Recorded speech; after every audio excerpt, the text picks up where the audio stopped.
তার ধারাবাহিকতায় election commission সিদ্ধান্ত নিয়েছে যে আওয়ামী লীগের নিবন্ধন স্থগিত করা হলো। ইলেকশন কমিশন সিদ্ধান্ত নিয়েছে আওয়ামী লীগের নিবন্ধন স্থগিত।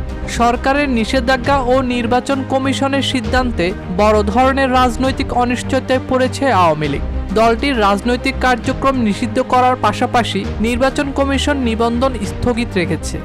সোমবার রাজশাহীতে এক কর্মশালায় নির্বাচন কমিশনার আব্দুল আর মাসুদ বলেন, সরকার আওয়ামী লীগের কার্যক্রম নিষিদ্ধ করেছে। নির্বাচন কমিশন আওয়ামী লীগের নিবন্ধন স্থগিত করেছে। নিবন্ধনের স্থগিতাদেশ বাতিল বা প্রত্যাহার না হলে দলটি নির্বাচন করতে পারবে না। তিনি আরও জানান, নির্বাচন কমিশন প্রধান উপদেষ্টার নির্ধারিত সময়ে নির্বাচন আয়োজনের জন্য প্রস্তুত। আন্তর্জাতিক অপরাধ ট্রাইব্যুনালের বিচারাধীন থাকায় আওয়ামী লীগের সব কার্যক্রম নিষিদ্ধ করেছে সরকার। এই পরিস্থিতিতে দলটির ভবিষ্যৎ রাজনৈতিক অংশগ্রহণ নিয়ে জোর আলোচনা চলছে। ডেস্ক রিপোর্ট, দৈনিক দেশকাল।